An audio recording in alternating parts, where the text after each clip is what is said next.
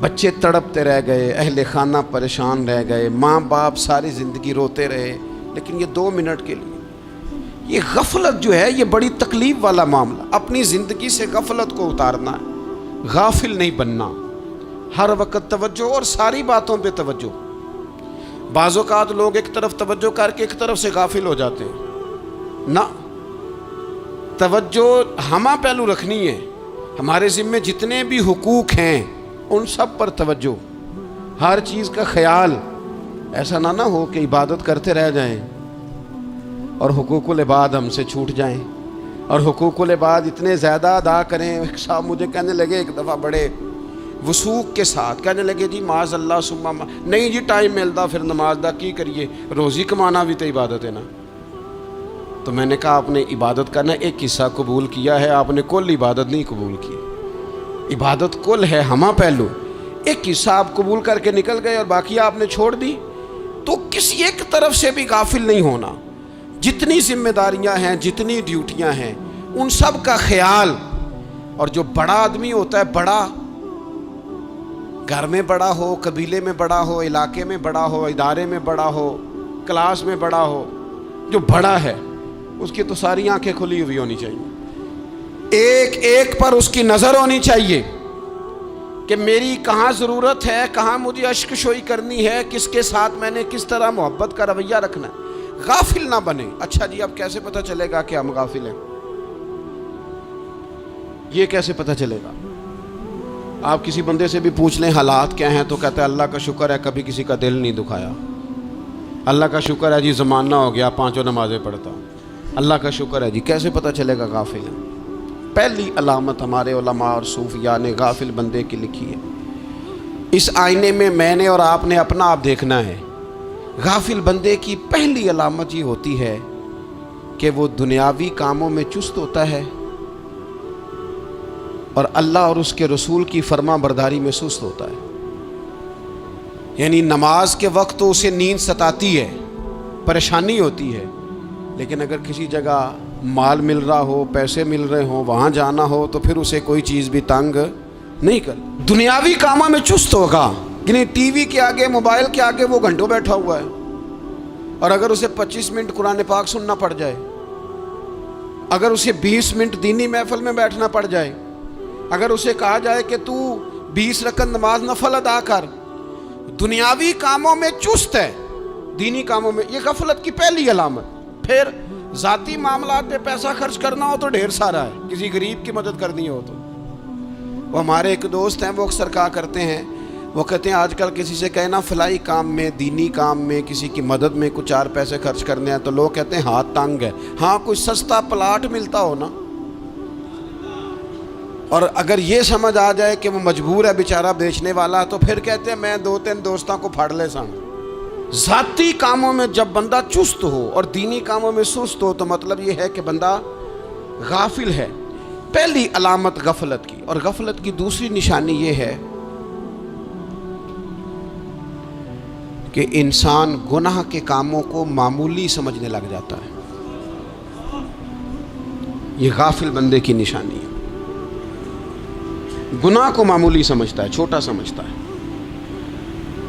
آج کل لوگ کہتے نہیں میں کو اکیلا کر رہا ہوں، ساری دنیا ہی کرتی ہے۔ اور جناب کیا ہو گیا اگر یہ غلطی ہو گئی تو بندے سے ہو ہی جاتا ہے۔ گناہ کو معمولی سمجھنا، چھوٹا سمجھنا، اور کہنا پھر کیا ہو گیا ہے، انسان سے غلطی ہو جاتی ہے۔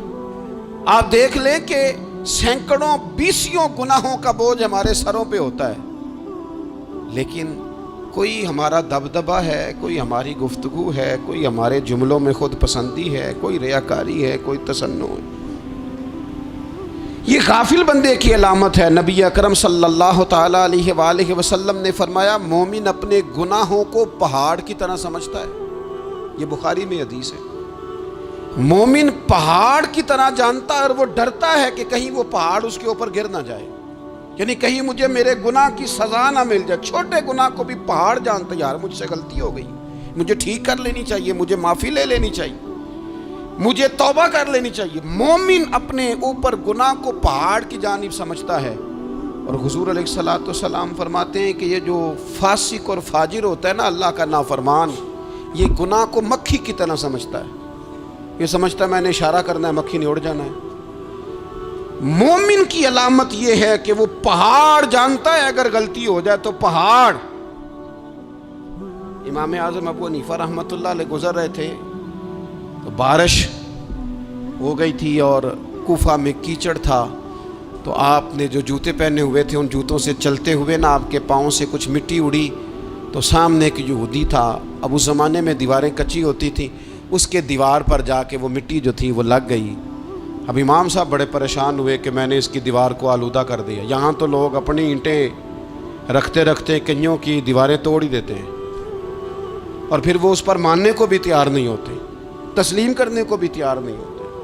وہ کہتے ہیں پھر کیا ہو گیا، اب ہمارا یہاں گھر ہے تو ہم نے ٹرالی منگوانی نہیں تھی، ہمارا حق بنتا تھا۔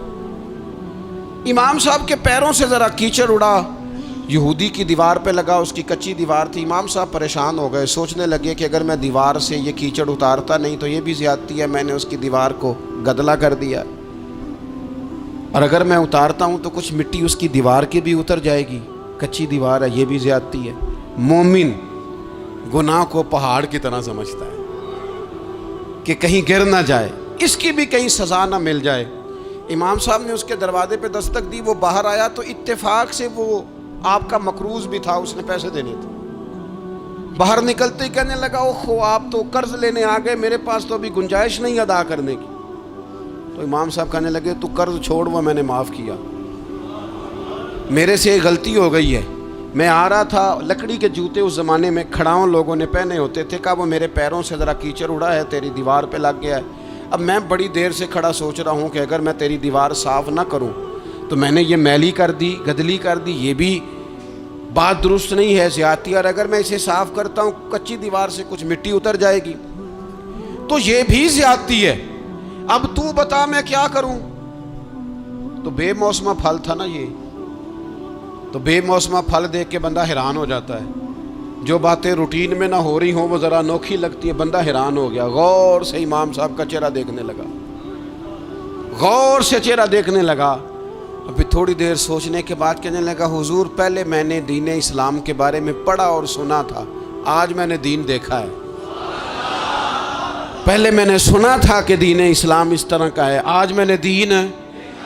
ہم نہ پوری دنیا کے کافروں کو دین سنانا چاہتے ہیں، دکھانا نہیں چاہتے، ہم نیک نظر آنا چاہتے ہیں، نیک بننا نہیں چاہتے، ہم نیک نظر آنا چاہتے ہیں۔ نتیجہ کیا نکلتا ہے کہ کچھ عرصے کے بعد پتہ چل جاتا ہے بندہ کس لیول کا نیک ہے، کیا معیار ہے اس کی نیکیوں کا۔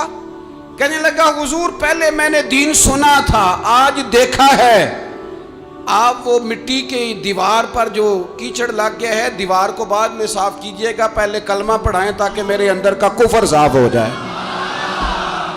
مجھے مسلمان کر دیں۔ تو غافل آدمی جو ہوتا ہے نا، وہ پھر تیسری بات، جب بندہ بہت زیادہ غافل ہو جاتا ہے پھر اعلانیہ گناہ کرنے لگتا ہے۔ ایک گناہ پھر اس کا اظہار گناہ، ایک بندہ حدیث پاک میں آتا ہے، ایک بندہ رات کو کوئی غلطی کرتا ہے، اللہ تعالیٰ اس پہ پردہ ڈال دیتا ہے، لیکن وہ سویرے خود لوگوں کو بتاتا پھرتا ہے میں نے یہ کیا، میں نے یہ کیا۔ جب آپ اظہار گناہ کرتے ہیں نا تو سامنے والا بھی دلیر ہوتا ہے، کہتا ہے اس نے کیا میں کر لوں گا تو پھر کیا ہوا۔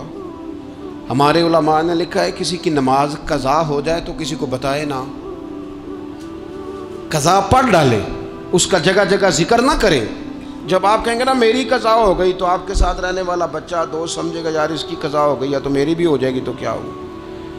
گناہ کرنا بھی گناہ ہے اور گناہ کا اظہار بھی گناہ ہے۔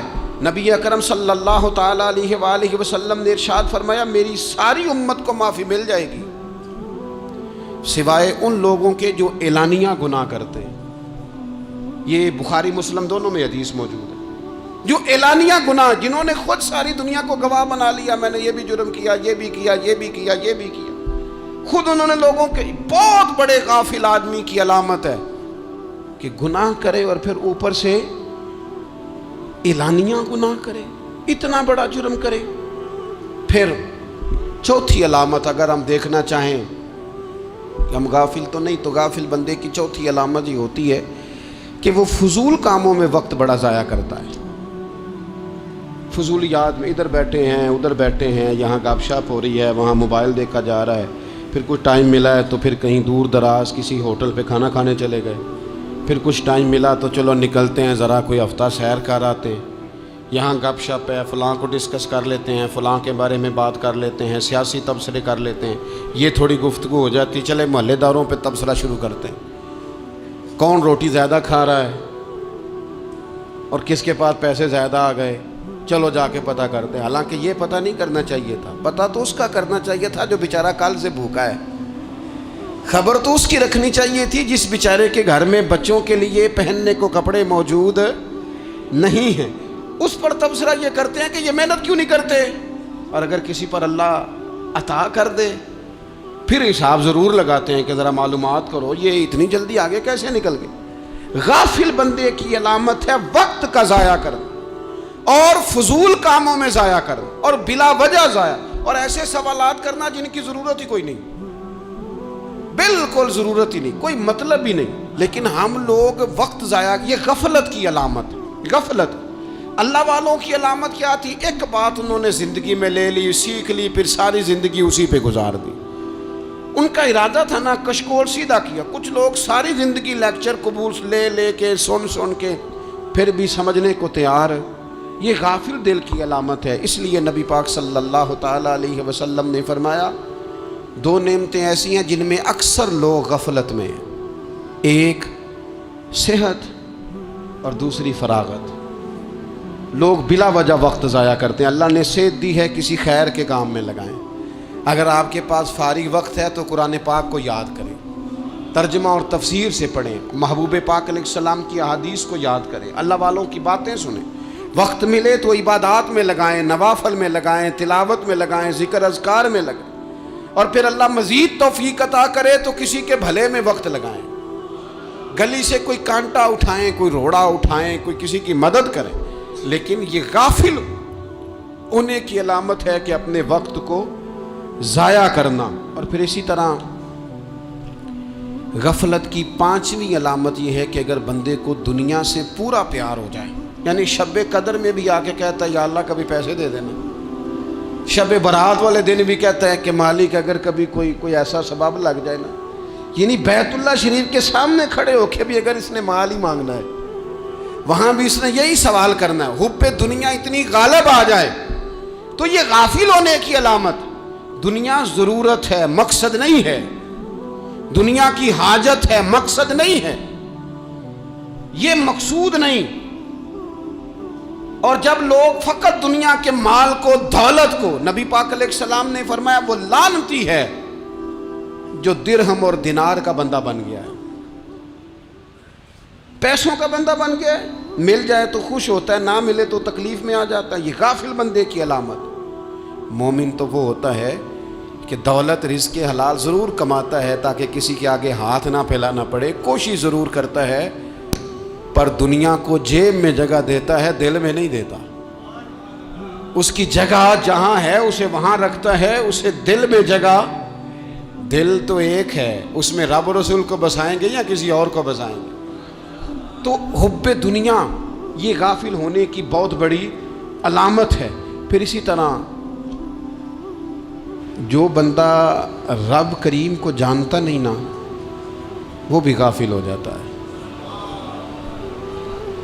ایک تو جو یہ نہیں نہ جانتا کہ رب کریم سزا دے گا، مجھے دیکھ رہا ہے، اسے نہ اونگ آتی ہے نہ نیند آتی ہے، جو اس کی معرفت نہیں رکھتا کہ میرا رب ہر وقت مجھے دیکھ رہا ہے، وہ بھی غافل ہو جاتا ہے.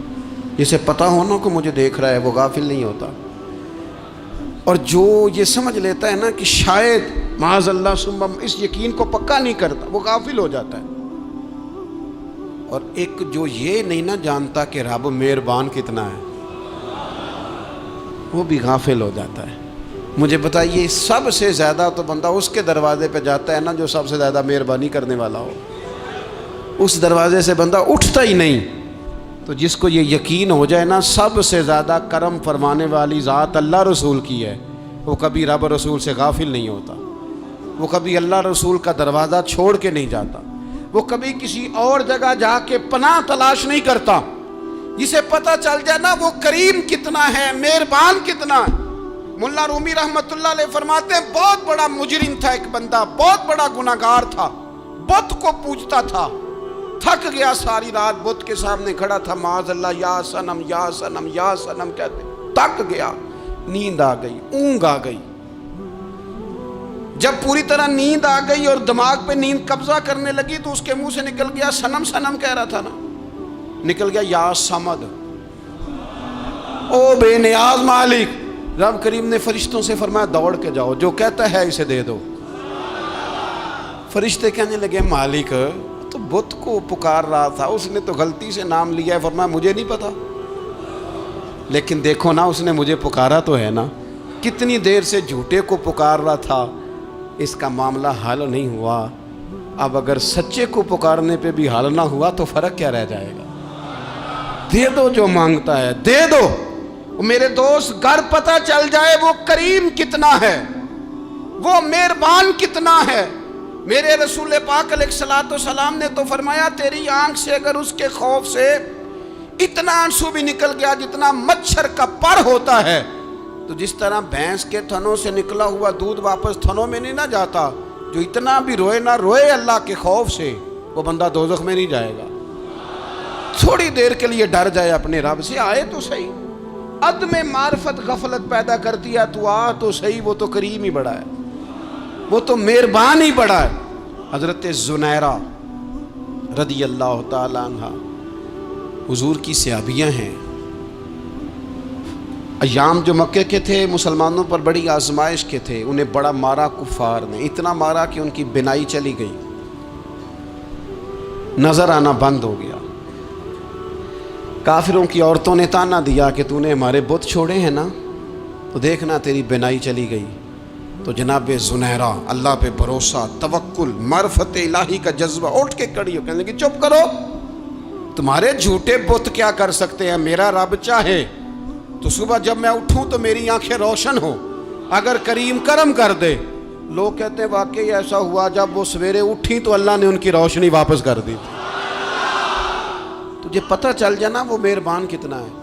وہ ایک بزرگ تھے تو ان سے کسی نے کہہ دیا کہ اگر آپ کا حساب آپ کے ماں باپ کے ذمہ ہو جائے تو پھر کیسا، پوچھنے کے لیے قیامت میں اگر ماں باپ حساب لیں تو پھر کیسا۔ تو بڑے سیانے لوگ تھے جو دل والے تھے، کہنے لگے نہیں، رب کریم ہی ٹھیک ہے، اس لیے کہ وہ ماں باپ سے کہیں بڑھ کر پیار کرنے والا ہے۔ اگر یہ معرفت مل جائے وہ کریم کتنا ہے۔ اور جب بندہ پوری طرح اس کی بارگاہ میں آ کے تڑپ جاتا ہے نا، مولا میں جاؤں کدھر، تیرا دروازہ چھوڑ کے جاؤں کدھر۔ اقبال کہتے ہیں وہ ایک سجدہ جسے تو گراں سمجھتا ہے، 1000 سجدوں سے دیتا ہے آدمی کو نجات۔ تجھے جگہ جگہ جھکنا نہیں پڑے گا اگر تو صحیح معنوں میں اپنے رب کی بارگاہ میں جھک جائے۔ تو میرے عزیز کوشش کرے کہ اس کی معرفت، اس کا کرم، اس کی عطا اور اللہ تبارک و تعالیٰ کے حاضر و ناظر ہونے پر عین الیقین، حق الیقین حاصل کریں۔ اور پھر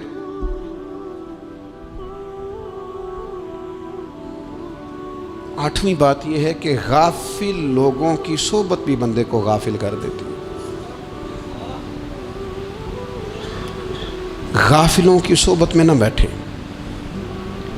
ان کی صحبت میں بیٹھیں جن کے پاس بیٹھنے سے دل میں رب رسول کی محبت پیدا ہوتی ہے۔ غافلوں سے بچیں۔ چنگیاں دے لڑ لگی ساں تے چولی چ پھل پئے، تے جدوں میں پیڑیاں دے سنگ رل گئی تے میرے اگلے بھی ڈول گئے۔ برے آدمی کی صحبت بندے کو غافل کر دیتی۔ غافلوں کی صحبت میں کبھی نہ بیٹھیں، کبھی نہیں۔ غافل آدمی آپ کو غافل کر دے گا۔ میرے نبی پاک علیہ الصلوۃ والسلام نے فرمایا انسان اپنے دوست کے مذہب پر ہوتا ہے۔ یہ بہت بڑے لفظ ہیں۔ فرمایا المرء علی دین خلیلہ، انسان اپنے دوست کے مذہب پر ہوتا ہے۔ تو دیکھ تو نے دوست کس کو بنایا، جو تیرے دوست کا مذہب ہوگا وہی تیرا ہو جائے گا۔ ہم نے دوست بنایا نا غوث پاک جیلانی کو، ہم نے یاری لگائی ہے نا داتا علی اجمیری سے، ہماری نسبت ہے نا معین الدین اجمیری سے، ہمارا تعلق ہے نا بہاؤالدین زکریہ ملتانی سے، ہمارا رشتہ ہے نا حضرت مجدد الفسانی سے، ہم ماننے والے ہیں نا اعلیٰ حضرت بریلوی کے، ہمارا تعلق ہے کبھی جماعت علی سے کبھی مہر علی سے، ہمارا ان سے تعلق ہے تو صبح شام ہماری زبان پہ رہتا ہے بالغ العلا بکمالہ کشفت الدجی بجمالہ حسنت جمیع خصالہ صلو علیہ وآلہ۔ ان سے تعلق جڑا ہے نا تو کئی دفعہ تنہائیاں تڑپا دیتی ہیں اور تڑپ کے کہتے ہیں آج سکھ متران دی ودھیری، آج سکھ متران دی، سکھ کہتے ہیں اڈیق کو، متر کہتے ہیں محبوب کو، اج سکھ متران دی ودھیری ہے، اے کیوں دلڑی اداس گھنیری ہے، لوں لوں وچ شوق چنگیری ہے، اج نینا لائیاں کیوں جھڑیاں، سبحان اللہ سبحان اللہ سبحان اللہ۔ پہلے کہتے ہیں سکھ متران دی ودھیری ہے یعنی اداس ہوں، پھر حضور کے جلووں پہ نظر کرتے ہیں، کہتے ہیں سبحان اللہ سبحان اللہ، ماں اجمل کا، ماں احسن کا، ماں اکمل کا، اور پھر فوراً کہنے لگے او کتھے مہر علی، او کتھے مہر علی، کتھے مہر علی تے کتھے تیری سنا، اب دیکھو مشتاق اکھیں کتھے جاڑیاں، بلغ العلا بے کمال کشفت الدجی بے، اور میرے اعلیٰ حضرت کہنے لگے سرور کہوں کہ مالک و مولا کہوں، باغ خلیل کا گلے زیبا کہوں تجھے، تیرے تو وصف عیب تناہی سے ہیں بری، حیران ہوں میرے شاہ میں کیا کیا کہوں تجھے۔ غافل آدمی کی علامت ہے برے لوگوں کی صحبت میں، خبردار ان کے پاس نہ بیٹھنا جن کے پاس بیٹھنے سے تمہارے دلوں میں اولیاء اللہ، اللہ کے بندوں کی عداوت پیدا ہو، خبردار خبردار ان کے پاس نہ بیٹھنا جن کے پاس بیٹھنے سے تمہارے دلوں میں حضور کی اولاد پاک کے بارے میں شک پیدا ہو، خبردار اس شخص کے پاس نہ بیٹھنا جو امام حسین ابن علی کے بارے میں کوئی کمزور بات کرتا ہو، بچنا، خبردار اس سے بچنا جو حضور کے صحابہ کے بارے میں بات کرے، بچنا بچنا اس سے، جو سیدنا ابو بکر صدیق کے بارے میں کوئی، دیکھو کیا مقدر ہیں صدیق و فاروق کے، جن کے گھر ہی رحمتوں کے خزینے میں، بھلا کیا کہا نبی پاک، حضور نے فرمایا میرے اوپر جس نے نیکی کی تھی بدلہ دے دیا ہے، یہ جو میرے ابو بکر صدیق ہے نا، ان کو میں اللہ کی بارگاہ میں لے جاؤں گا، کہوں گا مالک تو ہی بدلہ عطا فرما۔ ایک ہاتھ میں جناب صدیق کا ہاتھ پکڑا، ایک میں حضرت عمر کا ہاتھ پکڑا، اور حضور مسجد نبوی سے باہر آ رہے ہیں، دیکھنے والے کی زبان سے بے ساختہ سبحان اللہ نکل گیا، کیا شان ہے کیا مقدر ہے۔ تو حضور علیہ السلام رک گئے اور روک کے فرمایا تو حیران ہو رہا ہے نا، تو حیران ہو رہا ہے نا کہ میں نے ایک ہاتھ میں ابو بکر کو پکڑا ہے، ایک میں عمر کو پکڑا ہے، فرمایا قیامت میں جب میری قبر کھلے گی تو میں اسی طرح قبر سے نکلوں گا، اس طرح میدان محشر میں میں آؤں گا۔ خبردار حضور کے وفاداروں کے وفادار رہنا، ان کے وفادار رہنا، ان کے وفادار رہنا۔ بڑا عجیب دور آیا ہے، ہم نے یہ دور دیکھا ہے کہ لوگ حضور کے صحابہ کے بارے میں بھی بات کریں گے، اب نبی پاک کی اولاد پاک کے بارے کو بھی ڈسکس کیا جائے گا۔ اپنا منہ تو دیکھ، اپنی حیثیت دیکھ، اور پھر وہ بندے دیکھ جن کو اللہ نے چن کے اپنے محبوب کی غلامی کے لیے حضور کے قریب بٹھایا ہے۔ تو بچنا ایسے لوگوں سے، پرہیز کرنا، خبردار عقیدہ ستھرا رکھنا، عقیدہ ستھرا رکھنا، صاف رہنا، پاکیزہ رہنا، غافلوں کی صحبت سے بچنا۔ بڑا ڈرتے ہیں اللہ سے، دعائیں مانگتے ہیں یا اللہ نسلوں میں بھی وہی بندے پیدا فرما جو عقیدے پکے رکھنے والے ہیں، وہ بندے پیدا فرما ہماری نسلوں میں۔ ایک وہ بندہ بھی غافل ہو جاتا ہے جو امیدیں لمبی لگا لیتا ہے،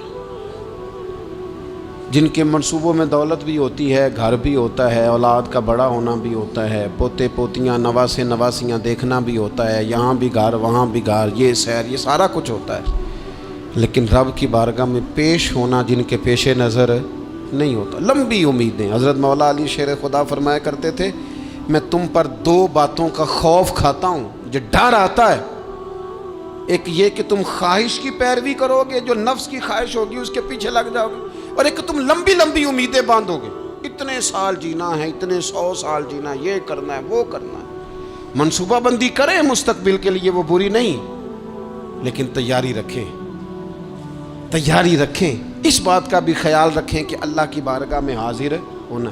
یہ غفلت کی چیزیں ہیں جو بندے کو غافل کر دیتی ہیں۔ جو لوگ اللہ کا ذکر نہیں کرتے وہ بھی غافل ہو جاتے ہیں، اور جو فضول باتیں زیادہ کرتے ہیں نا، ہنستے زیادہ ہیں۔ فَلْيَضْحَكُوا قَلِيلًا وَلْيَبْكُوا كَثِيرًا۔ قرآن کہتا ہے زیادہ رویا کرو، کم ہنسا کرو۔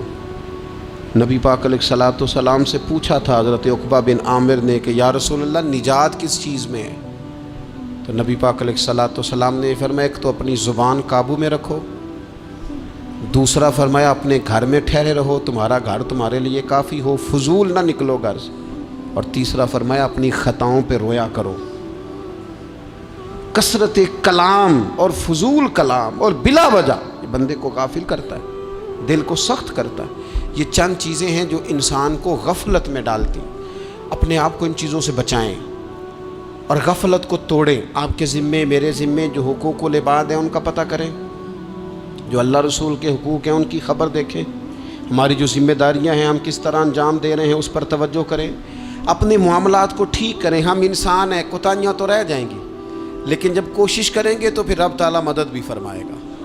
ایک بات اور کرنی ہے، ایک تو میں نے عرض کیا غفلت کو توڑنا، ایک دوسری بات قرآن مجید کا ایک سبق اور، جب غفلت توڑنی ہے تو پھر لازمی طور پر ایک کام کرنا پڑے گا۔ میں نے یہ عرض کیا تھا کہ پلاننگ نہیں کرنی، فیصلہ کرنا ہے۔ تو فیصلہ کرنا ہے تو کرنا کیا ہے؟ پھر قرآن حکیم نے سورہ بقرہ میں کہا فاستبقوا الخیرات، یعنی تم نیکیوں کی طرف دوڑو، جلدی جلدی نیکیاں کرو، فٹافٹ، دیر نہ کرو۔ فٹافٹ سے مراد یہ نہیں کہ نیکی جلدی جلدی کر جاؤ، یعنی ٹال مٹول نہ کرو خیر کے کام میں، کل کریں گے، پرسوں کریں گے، عمرہ کر رہے ہیں پھر نیکی ہیں، حج کر رہے ہیں پھر نیکی ہیں، بچے بیال ہوں پھر میں نیک ہوں، یہ تھوڑا سا یہ کام ٹال مٹ، فاستبقوا الخیرات، نیکیوں کی طرف دوڑو، جلدی کرو، بھاگو۔ نبی پاک صلی اللہ تعالیٰ علیہ وسلم نے فرمایا 5 چیزوں سے پہلے غنیمت جانو۔ حضور علیہ الصلوۃ والسلام فرمانے لگے ایک تو تم جوانی کو نہ بڑھاپا آنے سے پہلے پہلے غنیمت سمجھ لو۔ نبی کریم صلی اللہ تعالیٰ علیہ وآلہ وسلم ارشاد فرمانے لگے کہ اپنی صحت کو غنیمت جان لو، بیماری آنے سے پہلے پہلے۔ پھر حضور علیہ الصلوۃ والسلام فرمانے لگے اگر اللہ نے تمہیں مال دیا ہے، وسعت دی ہے، تو نیکی کر لو، خرچ کر لو اللہ کے راستے میں، خدا نہ خواستہ تم پر غریبی آ جائے۔ اور پھر حضور سید عالم صلی اللہ تعالیٰ علیہ وسلم فرمانے لگے اگر تمہیں اللہ نے کچھ فراغت دی ہے، بہت زیادہ مصروف نہیں ہو، تو غنیمت جان لو، جلدی سے نیکی کر لو قبل اس کے کہ تم مشغول ہو جاؤ۔ اور 5ویں بات حضور نے بیان کی، فرمایا زندگی کو غنیمت جانو، موت آنے سے پہلے پہلے جلدی سے نیکی کر لو۔ نیکی کے لیے ساری زندگی منصوبہ بندی نہ کرتے رہو، نیکی کے لیے دیکھو نا، ہماری زندگی میں یہاں دنیا میں رہ کے چند منٹوں میں وہ نیکی کی جا سکتی ہے جو قیامت کے بعد صدیوں کا ہمارا فائدہ کرے گی، صدیوں کا فائدہ کرتے نہیں، پلاننگ کر رہے ہیں، منصوبہ بندی کر رہے ہیں، بس تیاری کر رہے ہیں، بس حضرت آپ دعا کر دیں، اللہ تعالیٰ دعائیں بھی قبول فرمانے والا ہے، لیکن جو نیکی نصیب ہوتی ہے اسے جلدی سے کر گزریں، اسے فٹافٹ کریں۔ میں ایک گاؤں میں گیا، اب تو خیر وہ دور نہیں رہا، یہ 10-15 سال 20 سال پہلے نا جو نوجوانوں کی مصروفیات ہوتی تھیں ان میں سے ایک مصروفیت یہ ہوتی تھی کہ گندم لے کے چکی پہ جانا ہے، آٹا پسوا کے لانا ہے۔ یہ ایک بڑی، چونکہ سبھی گھروں کے اندر سال کے لیے گندم سٹاک کر لی جاتی تھی، تو گندم لے کے جانا یہ ایک ڈیوٹی ہوتی تھی۔ ایک نوجوان ایک گاؤں میں، اس کی مجھے تعریف سننے کو ملی، تو ایک بوڑھی اماں کہنے لگی یہ تو بڑا نصیباں والا ہے، سارے دے آٹا پیا لے ہوندا ہے۔ اور آتے جاتے پوچھ لیتا ہے کہ اماں کوئی کہنے لگی میرے بچے باہر ہوتے ہیں، یہ مجھے دوائی بھی لا دیتا ہے شوگر کی، میں مریضہ ہوں۔ یعنی خیر جتنی ہو سکے، جتنی۔ میرے ایک سنگی ہیں تو سڑک پہ کوئی بندہ کھڑا ہوتا ہے نا، اللہ تعالیٰ انہیں سلامت رکھے، بندہ کھڑا ہوتا ہے تو کہتے ہیں میں اس سے پوچھ لیتا ہوں بابا جی کدھر جانا ہے، فلانی جگہ جانا ہے، تو کہتے ہیں میں موٹر سائیکل پہ بٹھا لیتا ہوں۔ بندہ دیکھ کے مجھے سمجھ آ جاتی ہے ضرورت مند ہے، کوئی چور نہیں، کوئی ڈاکو نہیں، ضرورت مند ہے۔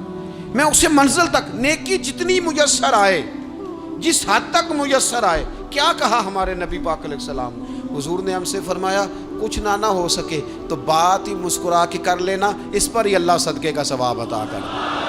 فاستبقوا الخیرات، جلدی سے نیکی کر لو، اپنے نامہ اعمال میں روز نیکیاں جمع کرو، کوئی نہ کوئی خیر کا کام روز کرو اور جلدی سے کرو۔ صحیح مسلم میں حدیث ہے، نبی پاک صلی اللہ تعالی علیہ وسلم فرمانے لگے جلدی جلدی نیکی کے کام کر لو ان فتنوں سے پہلے جو اندھیری رات کے حصوں کی طرح فتنے ہوں گے۔ فرمایا اس وقت حال یہ ہوگا کہ آدمی صبح مومن ہوگا، شام کو کافر ہو جائے گا، شام کو مومن ہوگا تو صبح کافر ہو جائے گا۔ اور فرمایا لوگ دنیا کے بدلے اپنا دین تک بیچ ڈالیں گے۔ معاذ اللہ جھوٹی قسمیں نہیں کھائی جاتی، جھوٹا قرآن مجید نہیں لوگ اٹھا لیتے، لوگ دنیا کے لیے دین بیچ ڈالیں گے۔ اس سے پہلے جب فتنے اتنے زیادہ ہو جائیں، اس سے پہلے نیکی کر لو، کوئی خیر کا کام کر لو، جلدی سے کچھ ایسا کر لو۔ حضرت عقبہ بن حارث رضی اللہ تعالیٰ عنہ فرماتے ہیں یہ دیکھیں ہمارے نبی پاک علیہ السلام کی سیرت کیا ہے، حضور کا اسوہ کیا ہے، نبی پاک علیہ السلام ہماری تربیت کس طرح کرتے ہیں۔ حضرت عقبہ بن حارث رضی اللہ تعالیٰ عنہ کہتے ہیں ہم نے نبی پاک علیہ السلام کے ساتھ عصر کی نماز پڑھی، یہ صحیح بخاری میں موجود ہے۔ فرماتے حضور سلام پھیرتے ہی فوراً اٹھ کے گھر تشریف لے گئے۔ یہ ہمارے لیے انوکھی بات تھی، غیر متوقع تھی، پہلے کبھی ایسا ہوا نہیں۔ سلام پھیرا نماز کا، حضور جلدی سے تشریف لے گئے۔ اب ہم حیران تھے اور حیرت انگیز طور پر حیران تھے کہ کریم اتنی جلدی تشریف لے گئے۔ تھوڑی دیر ہوئی حضور واپس آ گئے تو محبوب پاک علیہ السلام فرمانے لگے گھر میں ایک چھوٹی سی ڈلی، ایک چھوٹا سا ٹکڑا سونے کا پڑا تھا، مال آیا تھا سارا صدقہ کر دیا، وہ تھوڑا سا پڑا تھا، اچانک مجھے یاد آیا وہ تو پڑا رہ گیا۔ تو حضور فرمانے لگے میں نے کہا کہیں ایسا نہ ہو جائے کہ ساری رات گزر جائے اور میرے گھر میں پڑا ہی رہ جائے، میں جلدی سے جا کے اسے خیرات کر دوں۔ میں نے خیرات کیا پھر میں واپس آ گیا ہوں۔ جلدی سے نیکی، جلدی سے نیکی کر لی جائے۔ ہم بڑا انتظار کر رہے ہیں، بڑا لمبا ہمارا پروگرام ہے، ہمارے پاس ٹائم ہی بڑا ہے، کسی نے کان میں کہہ دیا ہے تیرے پاس بڑا وقت ہے، ابھی تو بڑی عمر پڑی ہے، ابھی تو جناب او میرے بھائی یہ لوگوں کے کہنے کی باتیں ہیں، پھر پتہ ہی نہیں چلتا حالات کس طرح کے ہو جاتے ہیں اور کیا معاملات انسان کے ساتھ درپیش ہوتے ہیں۔ جتنی خیر میسر آئے، جتنا بھلا میسر آئے، جتنی انسان کو توفیق ملے۔ میں نے بزرگوں کو دیکھا، اپنے اصحاب کو، پہلے وہ خدام سے کہتے کہ میں سونے لگا ہوں اور پابند کرتے لوگوں کو کہ فلاں وقت، بزرگوں کو میں نے دیکھا اپنے، وہ پابند کرتے لوگوں کو کہ فلاں وقت میں موجود ہوں گا، آنا، خود پابند فرماتے۔ اور پھر جب بیدار ہوتے تو سب سے پہلے خدام کو بلا کے پوچھتے کوئی مہمان تو نہیں آیا؟ وہ جناب آپ نے خود ہی تو پابند فرمایا فلاں دن آنا۔ کہنے لگے چل یار اگر کوئی آیا تو مجھے ملا لو، میری ملاقات کرا لو۔ کیوں؟ اس لیے کہ دور سے آیا ہے، مجھ سے ملنے آیا ہے، کوئی خیر کی بات سیکھنے آیا، چلو میرے نامہ اعمال میں کوئی نیکی جائے گی، کچھ نہ کچھ خیر جمع کر لی جائے، کچھ نہ کچھ ڈیوٹی کر لی جائے، کچھ کام کریں اور جلدی سے کریں۔ حضرت جابر ابن عبداللہ انصاری رضی اللہ تعالیٰ عنہ بیان کرتے ہیں، یہ بھی بخاری میں موجود ہے، کہتے ہیں ایک صحابی نبی پاک علیہ السلام کی بارگاہ میں حاضر ہوئے غزوہ احد کے موقع پر، اور حال ان کا یہ تھا کہ وہ کھجور کھا رہے تھے اور کھجور انہوں نے منہ میں رکھی ہوئی تھی۔ حضور کی بارگاہ میں حاضر ہوئے اور عرض کرنے لگے یا رسول اللہ صلی اللہ تعالی علیہ وسلم اگر میں شہید کر دیا جاؤں تو کہاں جاؤں گا؟ حضور فرمانے لگے جنت میں۔ تو کہتے ہیں انہوں نے جو کھجور منہ کے اندر تھی وہ انہوں نے نگلی نہیں، اندر نہیں لے گئے، اس کو باہر نکالا اور دوڑ کے آگے بڑھے اور جنگ کرنی شروع کر دی۔ اور لڑتے لڑتے شہید ہو گئے۔ کیا سبق دیا انہوں نے؟ سبق یہ دیا کہ نیکی کرنے میں اتنی دیر بھی نہیں کرنی جتنی کھجور کھانے میں دیر لگتی ہے۔ جلدی سے نیکی کرنی ہے، فٹافٹ نیکی کرنی، اس کے اندر ٹال مٹول نہیں کرنا۔ اسی وقت انہوں نے کھجور باہر نکال دی، دوڑ کے انہوں نے حضرت انس بن نضر رضی اللہ تعالیٰ عنہ، حضرت انس بن مالک رضی اللہ تعالیٰ عنہ کے چچا ہیں، میدان احد میں نا، احد پہاڑ کے قریب کھڑے تھے، لوگوں سے کہہ رہے تھے جلدی جلدی ادھر آؤ، وہ جنت جو انسان کو انتقال کے بعد نصیب ہوگی اور قیامت کے بعد نصیب ہوگی، فرماتے تھے مجھے تو ابھی احد پہاڑ کے اندر سے جنت کی خوشبو آ بھی رہی ہے، لہذا جلدی سے آؤ، ادھر دوڑو، جہاد کرو، آؤ کفار سے لڑے۔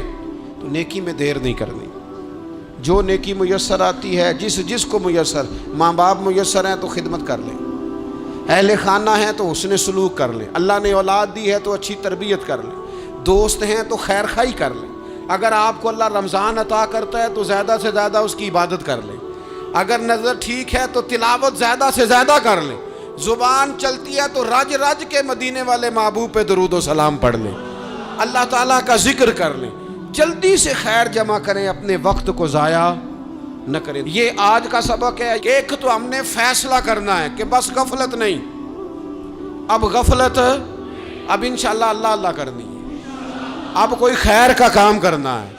میرے حضرت کا ایک جملہ کبھی نہیں بھولنا، فرمایا کرتے تھے زمین کے اوپر کام، نیچے جا کے آرام، یہ چھوڑ دیں، اتنے گھنٹے سونا ہے تو یہ کرنا ہے، تو میری نیند میں دخل کوئی نہ ڈالے، پھر سوتے ہی رہ جائیں گے، سوتے ہی رہ جائیں گے۔ زمین کے اوپر کام اور نیچے جا کے جاگنا ہے، جاگ لے افلاک کے سائے تلے، پھر حشر تک سوتا رہے گا خاک کے سائے تلے۔ اب جاگ لے افلاک کے سائے کے نیچے، جاگ، کھول آنکھیں، ہر وقت کا سونا، ہر وقت سونا، ہر وقت جو اپنے آرام کی فکر کرنا، اس سے نکل آئیں، اور اچھا کھانا اور اچھا پہننا اور بس اپنی مرضی کی زندگی من چاہی جینا، اس سے باہر آئیں، فیصلہ کریں، فیصلہ کہ اب غفلت نہیں کرنی، اگر اللہ نے کوئی صلاحیت دی ہے تو اسے دین کے کام پہ لگانا ہے، کوئی ڈیوٹی کرنی ہے، کوئی خدمت کرنی ہے۔ دیکھو خدمتیں ہو رہی ہیں، صدیق اکبر مال دے رہے ہیں، عثمان غنی مال دے رہے ہیں، مولا علی نے تلوار پکڑی ہے، میدان میں جا رہے ہیں، فاروق اعظم گلی گلی نگر نگر رسول اللہ کے دین کی پہرے داری کر رہے ہیں، حضرت جناب سیدنا سلمان فارسی ابو ذر غفاری حضور کی مسجد میں جھاڑو دے رہے ہیں، اور بلال حبشی وہ نبی پاک کی مسجد میں اذان پڑھتے پڑھتے رب نے اتنا عروج فرمایا کہ کعبے کی چھت پہ کھڑے ہو کے بھی اذان پڑھنی شروع، انہوں نے اذان دے دی۔ تو کوئی کام کرنا ہے، غفلت کو توڑنا ہے، اور نیکی کرنی ہے ذرا جلدی جلدی، خیر کا کام کرنا ہے، نہیں ایسے نہیں، فٹافٹ۔ کیسے جی؟ فٹافٹ، تو فٹافٹ کام کریں خیر کا، جلدی جلدی۔ تو یہ خیر کا کام فٹافٹ، جلدی جلدی اور بڑی جلدی اور دوڑ دھوپ کے، اور جب آپ کرتے جائیں گے نا تو پھر اللہ تعالیٰ مواقع بناتا جائے گا۔ آپ سے میری اپیل ہے، بالخصوص میرے ساتھ جو وابستہ سنگی ہیں، جو پیار کرنے والے ہیں، دو باتیں آج آپ نے لے کے جانی ہیں گھر، یہی لنگر ہے، یہی آپ کے لیے دعا ہے، یہی ہمارے بزرگوں کا فیض ہے، یہی نصیحت ہے کہ آپ نے یہ دو باتیں لے کے جانی ہیں۔ غفلت توڑ دینی ہے، فیصلہ کرنا ہے کہ آج کے بعد غافل نہیں ہونا، اور دوسری یہ بات لے کے جانی ہے کہ نیکی جلدی جلدی، فٹافٹ فیصلہ، فٹافٹ نیکی، ایک کر کے پھر انشاءاللہ دوسری کر کے پھر انشاءاللہ تیسری کر کے پھر انشاءاللہ چوتھی، یہ شروع کرنی ہے، اور آپ دیکھیں گے اللہ تعالیٰ مہربانی فرمائے گا، مدد کرے گا۔